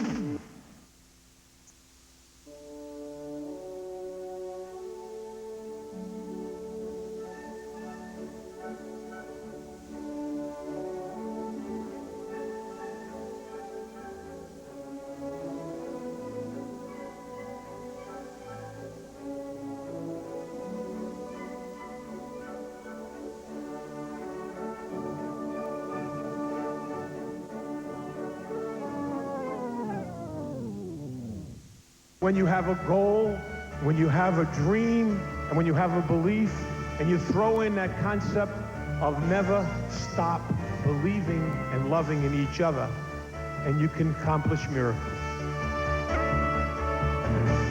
Keep Jimmy V's dream alive. Support the V Foundation by donating $25 or more and receive a Don't Give Up, Don't Ever Give Up t-shirt. Call 1-800-4-JIMMY-V. And a pleasant good evening to you. Live on ESPN, the Big South Championship game in Charleston, South Carolina. Let's take a look at that dunk that was disallowed, but still looked pretty nice, didn't it? Well, it did look nice. And Chapman just a head and shoulder fake against defensive pressure. And he took the ball all the way to the basket. Watch this play. There's Mitchell there underneath taking the charge, and the basket was no good. He ran over the defender before he made the dunk. But what a beautiful dunk by Jody Chapman. Tell you what, you know what? In retrospect, if the officials allow the dunk and still call the foul, you go back the other way. I think that might have been acceptable there. Well, he probably could have given it both sides, but the rule is you can't knock the defensive player over to get up in the air, and I think that's what the official called. So Campbell with the basketball. Still time, 7.5 minutes to go. The Camels down by 12 against the Liberty Flames who went throughout. Spinks tries to make it 10. Rebound underneath. And Aluma with a block, but they get him for a foul. It's either Aluma or Jason Dixon from behind. Well, that had to be with the body because he got all ball on top. Let's see if we can take a look at it and see where the official call was. There's Spinks on the miss. Mitchell, nice job. One-handed rebound. Nice block. That looks like all ball right there. I agree with you. Plane of verticality was there. That's the thing the officials talk about all the time is the plane of verticality, and I think that time Aluma had it. And you know, this speaks volumes for the maturity of this freshman Aluma, Joe. That is his first personal foul of the game. Think how many times he's gone after blocks, gone after the ball aggressively, and only have one foul is nice discipline by him on the defensive end. Mitchell trying to get 2 out of 2. The lead all of a sudden is back to 10, where it was about 3 minutes ago. 7:23 to go. Full court pressure now by Campbell. It's man-to-man, trying to deny the inbounds pass, playing the passing lanes, trying to create some defensive pressure, which hopefully for them would lead to offensive opportunities. Hogan Hildebrand one-on-one. Aluma double-teamed and still had the presence of mind not to foul, but he turned it over. That's a great job by Spinks coming across the lane on the weak side to double-team in the post. Spinks does it all. Great pointer by Spinks. And Aluma with the rebound. That was a big miss right there. Big miss. Maybe could have gotten a better shot out of all that. Toomer gets the roll. I know Spinks wants to try and do it all, but I don't think even down by 10 you can launch a three-pointer first thing up the floor. Liberty comes back in transition and takes advantage. 8 points now for Toomer. Danny Poe get it out. Aluma says, give me that thing. Look at Aluma dribbling a court and fouled by Danny Poe. Oh, Peter Aluma, the point guard. He says, hey, if Magic Johnson can do it, why can't I? 6'10", rebounding, bringing it down the floor against the trap. Nice handle, but he drew the foul.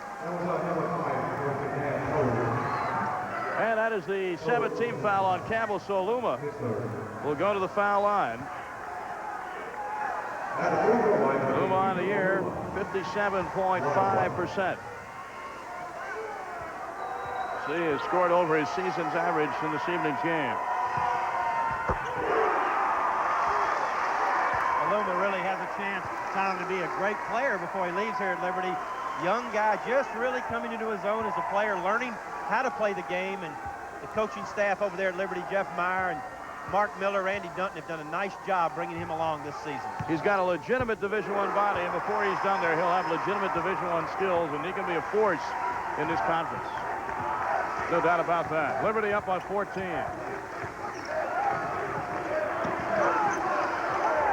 .6:10 to go in the game. Hildebrand from 3. Oh, tries twice for a rebound and a whistle. And Aluma's going to draw his second personal foul on the rebound, I believe. Yep, that's Aluma's foul.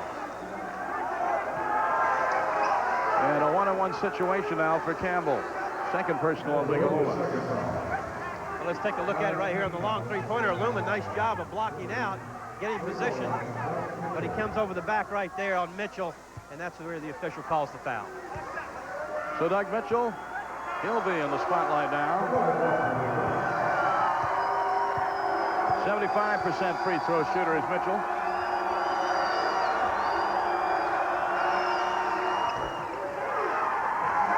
Mitchell's an accomplished artist. He draws the game programs for the Campbell home games.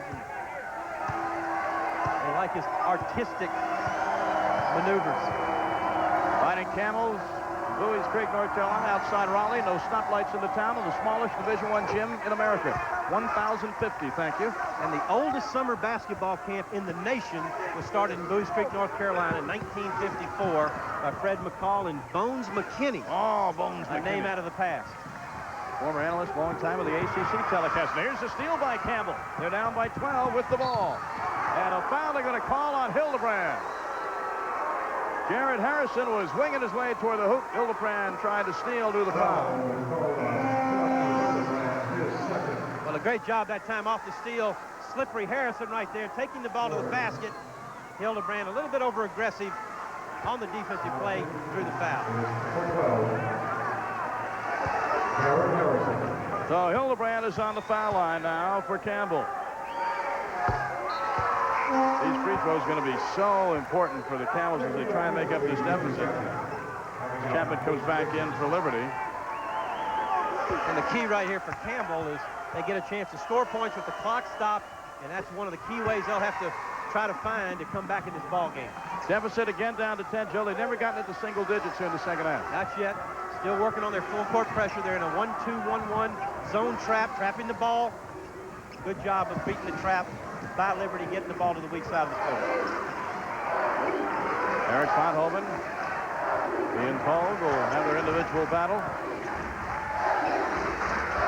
Liberty up 10 with the ball. Chapman buries it. Oh my, your big man hits him from out there. Good news. Well, you wonder, did Bobby Jones let him shoot threes in high school? Bobby Jones, the inside player, defensive stalwart for the 76ers for many years. He's proud of this young man here today. Neely launches another three. It just isn't there today for Neely. Left wing. Long shot attempted there by Jared Harrison. Campbell again, Danny Pogue. Boy, the effort is there for the Camels. The shots just aren't falling, and Fonthoven with a rebound. Liberty is less than 5 minutes away from an NCAA bid.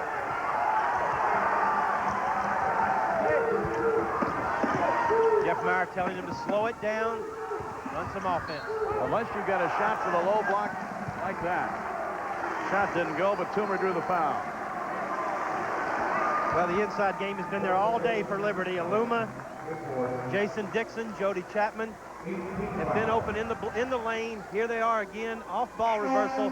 Nice pass that time to Toomer inside. And Toomer draws the foul in amongst the trees. The little guy does a great job. Player of the year in Alaska. How did he get to Lynchburg, Virginia from Alaska? Well, maybe he likes warmer weather. I don't know. That could have something to do with it. Well, that and the fact that his high school coach is now one of the assistants at Liberty, Randy Dunton. What a coincidence. Funny how those things work. Yeah, and they don't just work there, they work. It's been done before, that act. Toomer gives Liberty a 14-point lead with 4:43 to go, and Jeff Meyer, he's got to be tasted it. Nice young man, been at Liberty for a long time, his 9th season. Actually, his 13th or season. 13, I exactly. 13. Taking the program from NAIA to Division II and then to Division I in 1989. That's quite an accomplishment. He actually, in 1983, went to the NAIA National Tournament in Kansas City and finished in 5th place. This program's come a long way under Jeff Meyer.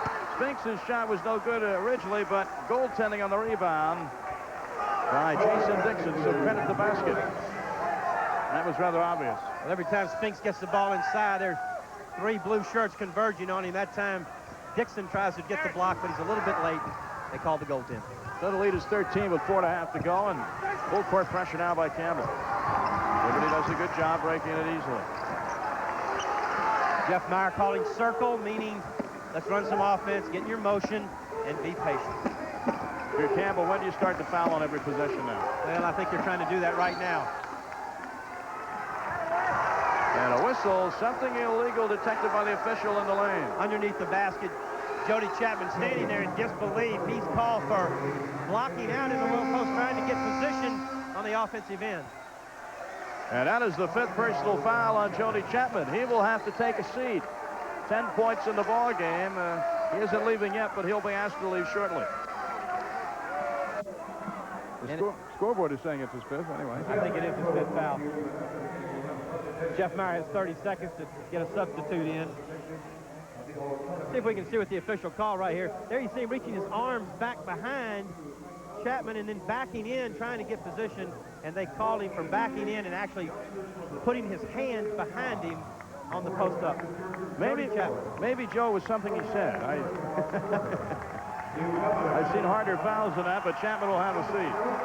Well, 6'7" senior out of Charlotte Christian High School in Charlotte, North Carolina. 10 points today. He's had a nice ball game. And he feels he hasn't played his last collegiate game with the Flames on top by 13. Campbell at the line for 2 shots now. It's a 10th team foul on Liberty. Every foul will be 2 shots from here on in. And again, Campbell has the ability right now to score points if the clock stops. That gives him a chance for a better comeback. Senior guard Jamie Lee nails them both. The lead is 11 at 62-51. Probably need to think about starting to foul as they get down inside the 3-minute mark, Tom. Right now, they can still hold the defensive possession and try to get the ball back, hit a 3 at the other end to get it to single digits. Campbell's team foul totals are 8, so they got a couple of fouls before they get in the penalty situation. Hildebrand, like a bull in a china shop, drives toward the hoop and draws the foul. Harrison can't believe it, but he'll have to be content with the foul. Well, here you see Hildebrand, just a straight drive on the clear out. Pogue doesn't see it, and he gets there late on the help situation and reaches in. And anytime you reach in for the basketball, invariably the referee will call a foul. 4th personal foul on Pogue. And Hildebrand is Mr. Automatic from the line.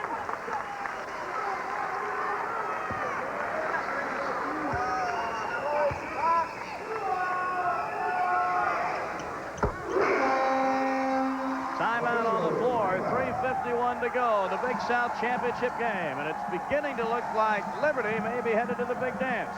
They possess a 13-point lead. We'll see if they can hang on in a moment. Jam.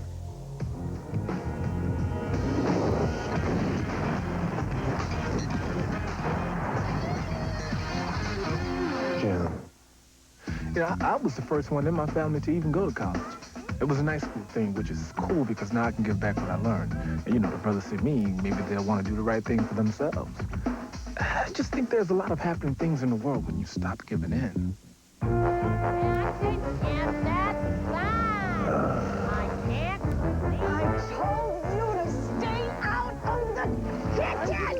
Isn't it strange that people spend 5 days a week trapped inside an office, only to spend their weekends trapped inside a fence? Presenting the 1994 24-valve 175 horsepower rodeo. It can take you where you won't feel boxed in. Isuzu, practically amazing.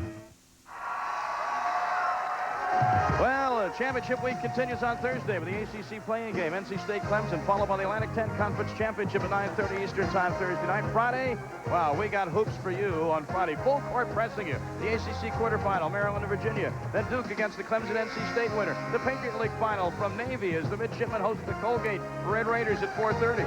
And then more action for you on Friday night as championship week rolls on. Florida State, North Carolina from the ACC, followed by Georgia Tech and Wake Forest at 9 Eastern Time. Championship week is in full swing, so take a couple days off from work, relax, enjoy some great college hoop action right here on ESPN. Liberty's gone to a zone, out of the timeout, trying to force the outside shot, but Campbell does a good job getting inside the Sphinx. And Sphinx had it blocked very nicely there by Jason Dixon. And Dixon stations himself with authority down in the low block, and they'll wait as Liberty runs some clock now with 3:20 to go. Aluma is on the bench right now, taking a well-deserved rest. Well, Jeff Myers got his ball handlers in the game right now, looking to run clock, but they threw it away that time. Good anticipation by Sphinx. Sphinx does it all. Yeah, he does. He really does. Three-point shot attempted by Harrison, no good. Harrison thought about it twice. Campbell's got 5 three-point shooters in the game right now. There's one of them right there. Long distance by Lee, no good. That's really Campbell's only recourse now. Foul on defense and take the three-pointers on offense. And a whistle as Hillebrand attempts the bounce against Dello. Timeout was called by the Liberty Flames and Coach Jeff Meyer with 2:38 to go in the second half. Liberty, they've led from beginning to end. They hope it remains that way for the next 2:38. TSG changed the meeting and Julie's landed by now. Just use SkyTel. With SkyTel's satellite messaging system, important news can reach you instantly, even when no one knows where you are and in places where you normally can't be reached. New plan. Head uptown. Looks like your competition didn't get the message. Psychic? No, just well prepared. To learn more, call 1-800-SkyTel. Announcing the biggest advance in Quaker State history. It's Quaker State's new advanced high-tech formula motor oil. It gives your engine superior protection against wear, superior protection against heat and stress, superior cleaning power. Protect your car's engine with new advanced Quaker State motor oil. It's formulated for today's high-tech engines. This is a new car. I'd be crazy not to use Quaker State.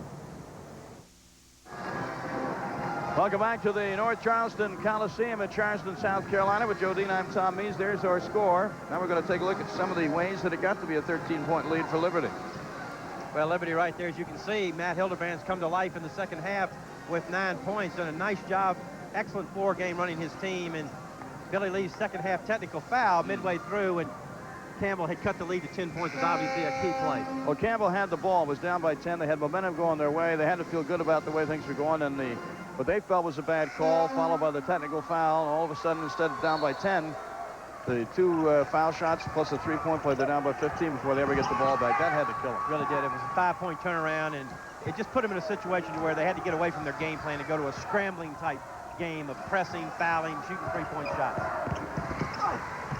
Oh, fancy looking shot that time by Darrell Williams. He threw it up and thought he drew the foul, but the foul is whistled on Liberty instead. Dixon picks up his 4th personal foul, and that'll put Campbell Sphinx on the foul line. And again, Jeff Meyer is just going crazy on the bench for his team to foul and allow his opponent to go to the line with the clock stop is not what he wants to see happen in this time and score situation here in the last 3 minutes. On the other hand, if you're Campbell, you got to make them. And Sphinx did not. And there's a look at Meyer, the youngest looking 13-year veteran I've ever seen. Jeff Meyer's done a tremendous job. Former assistant coach to Lee Rose at Purdue. Was a part of that Final Four team in 1980 in Indianapolis. And he's just done a great job taking this Liberty program from the NAIA to the Division I, and today, their biggest day of their history of their program. And even though the Flames have a turnover there, if they win this game, and it appears they will, wouldn't Lee Rose be proud of his protege today? He really would. Jeff Meyer actually spent 3 or 4 years with Lee Rose at Purdue and learned a lot of basketball from Coach Rose. And he would be very proud of Jeff today. Pogue will launch one from long distance. Wow, what an effort by Spinks. He was on the back of Darrell Williams and one-handed trying to put it up and in. Now that's what I call going over the back. Yep. You're going to do it. Do it. And get your money's worth if you're going to commit a foul. Let's see if we can see that again. I think Spinks thought he was getting ready to jump on a horse in the Kentucky Derby. That'll put Liberty on the foul line with 2:03 to go in the game. Darrell Williams will be the man shooting the free throws. Both teams have since surpassed the 10-foul team limit.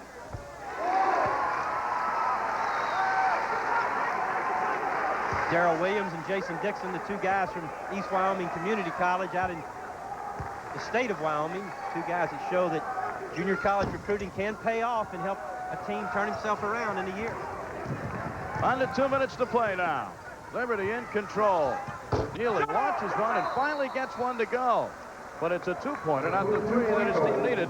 Campbell will take the hoop, though, and take the timeout. They're down by 12 with the Camels with 1:53 to go. The Liberty Flames from Lynchburg have been on top since the beginning.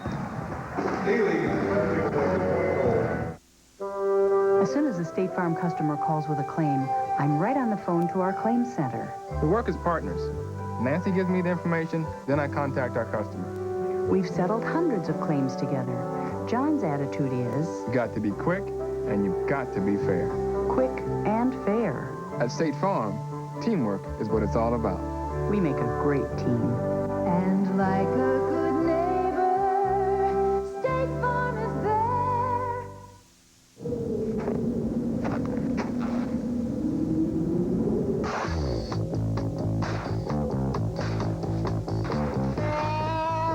There's only one beer with pure refreshment written all over it. Cold filtered Miller Genuine Draft and MGD Light. Why so many people are getting out of the old and into the cold. A reminder, we're mere moments away from Sports Center with Linda Cohn and Bob Lee coming up at 7 Eastern Time. Then right after Sports Center, it's the tournament final from the MAC. What a story, Loyola Maryland. Only won a couple of games last year. They can be going to the NCAA tournament if they beat Manhattan. Missouri Valley final at 9:30 Eastern. The West Coast Conference final at midnight Eastern, 9 Pacific Time. San Diego and Pepperdine Championship Week rolls on ESPN, the network for college basketball. Here in the Big South with Joe Dean, I'm Tom Mees. And Joe, we've seen a very impressive performance by Jeff Meyer's Liberty Flames today, leading from beginning to end. Really have very well prepared today and really accomplished their game plan throughout the day of going inside and taking the ball to the basket with their big guys. And Toomer tries to lay it in for good measure, can't get it to fall.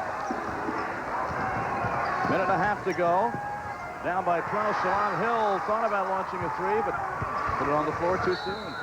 And he's forced to foul Hildebrand on the other end. So Liberty on the foul line. Hildebrand will be there. Other scores in the MCC tournament. Xavier in Detroit. You know, Detroit Mercy beat Xavier earlier in the year up in Detroit. So they could give the Musketeers a fit today in that tournament being played at the Butler Fieldhouse in Indianapolis. Obviously, Billy Lee very disappointed, but his team's had a great season. First 20-win season in the history of Campbell University as a Division I program. And Billy Lee, with his 250th career win the other night, is to be congratulated for doing a great job with the Fighting Camels. Now, the Big South winner today, probably Liberty will get a low seed, but hey, let's remember, the Big South has come up with some big wins against big opponents this year. Well, they really have. They've had big wins at South Carolina, at LSU. Radford won at LSU back in December. At St. John's, Towson won at St. John's, and also Campbell won at North Carolina State. On Sports Center, you saw a bit of what's coming up next. What is next for Tanya Nancy? A continuing saga. You'll find out on Sports Center. Hogue with a running one-hander. Oh, Spinks slams it down with authority and the immediate timeout for Campbell. With 1:18 to go, it's a 12-point advantage. Now let's take a minute to show you what Bob Lee and Linda Cohn, among other things, will be talking about on SportsCenter, because we digress there for a moment. Questions surrounding a recent game by Arizona State. Some big guys asking some big questions. We'll delve into that question on SportsCenter, and controversy, and what's next for Tanya and Nancy. Well, Nancy Kerrigan, welcome back to the Boston area. The Heroes welcome yesterday. What's going to happen to Tanya Harding? You thought that situation was over after the Olympics? Nah. Now, who are you talking about? Tanya and who? Now, remember, with about 10 minutes to go in the half, Campbell has the ball. They're down by 10, okay? They've got momentum on their side. This is the play. They thought the foul should have been on Liberty. They thought it was going to be on Toomer. Billy Lee thought so. Throws his jacket, and that draws the technical. There it is right there. Yeah, you can see Tom. He took it off the first time. I think the official would have let it go when he kind of threw it down by his legs, but when he threw it into the crowd, that got the automatic piece. So instead of being down 10 with the ball, the next time that Campbell touched the ball, they were down 15. There are other factors, of course. The dreadful shooting percentage for the Camels is the primary factor, but certainly from an emotional momentum standpoint, that was the big turning point of the game. Got no question about it. When they got to the 15-point lead inside of 10 minutes, Campbell again had to get away from their game plan, start scrambling on defense, shooting some three-point shots, some of which were not good shots, and that caused them to lose the ball. And good ball handling by Liberty, handling the press, finding Darrell Williams wide open for the layup. And Liberty University is starting to celebrate with a minute to go in the game. A whistle and a foul and the rebound. But it's Liberty by 14 with 1 minute even to go in the Big South title match. Don't forget, you'll find out where the Big South champion, along with all the other champions, are seated, who they will play in both the men's and the women's NCAA tournament.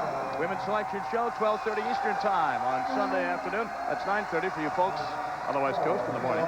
And the men's selection program at 6:30 Eastern, 3:30 Pacific time. And after the men's selection show, still another championship game from the SWAC, Southwestern Athletic Conference. And don't forget the MEAC up in Baltimore. That's right, you'll be there in Baltimore. I'll be at the MEAC in Baltimore. Coppin State right now looks like the top team there. Friday, I'll be at the Patriot League Championship. I can't wait to go to the campus of the Naval Academy as they host the Red Raiders at Colgate. That should be an excellent one. What a great job Don Neveau has done building that Navy program, getting them to the championship game. The former Tennessee coach won the NIT championship at Virginia Tech back in '73. And the student body beginning to celebrate as Spinks lays it in. But it's only a matter of count, 70-57. And a foul on Hillebrand in the backcourt. Again, recapping for you this Liberty University team, which has only been playing basketball since the 72-73 season. It's a great story, really. Jeff Byron, his 13th year, the fourth head coach in the history of the school, and they've gone from NAIA, and not to put that down, it's good basketball, but to Division I NCAA, and now to the big tournament. And they were picked sixth in the preseason. They actually lost their entire starting front line from a year ago, which was about 50 points and 23 rebounds. And to come out here and win this championship today is a great accomplishment by Jeff Meyer, his staff, these players, and Jerry Falwell is feeling very good over there on the Liberty crowd. Sam Retigliano, the football coach, is here today also. Yeah.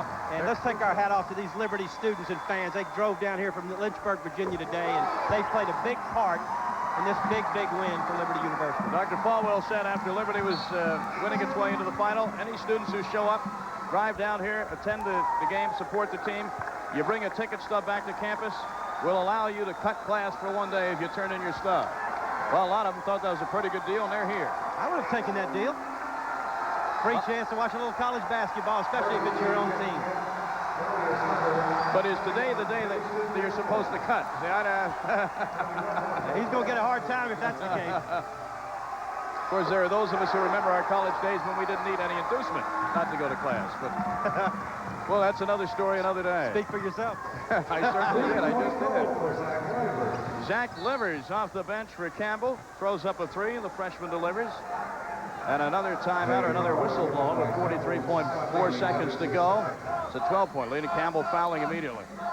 You know, Tom, we talked this morning at the shoot-around with the entire Liberty staff, who was obviously very excited about this opportunity they had today. And let's credit the assistant coaches who don't get a lot of notoriety from time to time. Mark Miller and Randy Dutton, who are sitting over on the bench, do a great job in recruiting and helping Jeff Meyer out in all of the aspects of the program, and they deserve a lot of credit here today. And on the other hand, the Fighting Camels of Campbell, who created such a national stir 2 years ago when they, with their nickname and whatnot, and from Little Bowie's Creek, they made it to the big show, and they played Duke in the first round. You know, they really put that campus and that town of Bowie's Creek on the map. They have nothing to be ashamed of.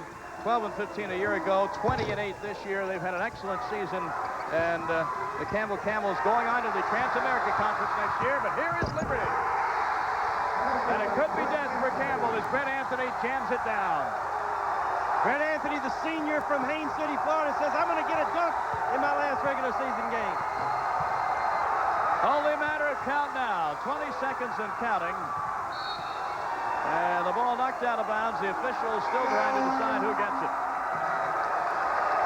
17.7 seconds left, and the benches, I'm sure, will be emptied.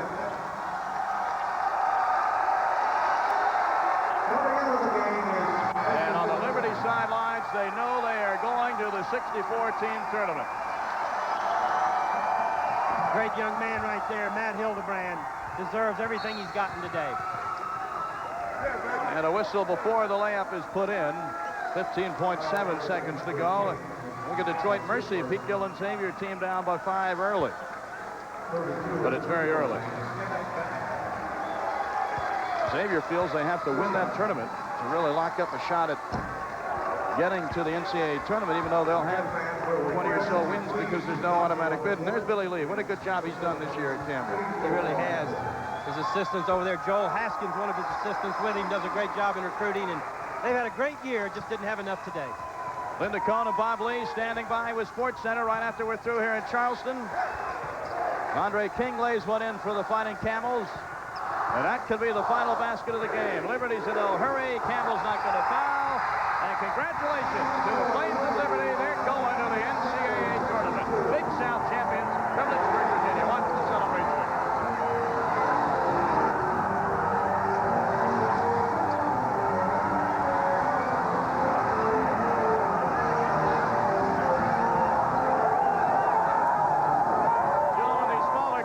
It means so much. You don't have half the teams assured of a bid before the season begins, and the folks like Jerry Falwell and Jeff Meyer and his players, they're probably going to get a low seed. They'll probably face a powerhouse, but just making it there means so much to these young men. That's exactly right, Tom. This is a big day for Liberty. It's all relative to the level of basketball that you play. This game was as meaningful to Liberty as Duke or North Carolina or Indiana or any of the big schools that make the NCAA tournament. They're excited, they're happy, and deservedly so.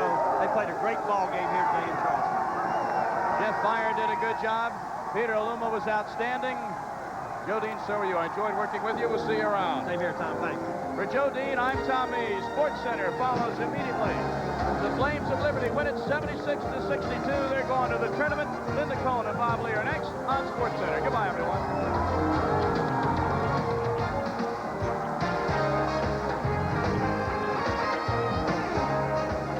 ESPN's Championship Week is brought to you by SkyTel, the global leader in wireless messaging services, and by the new advanced high-tech formula Quaker State Motor Oil. It's formulated for today's high-tech engines.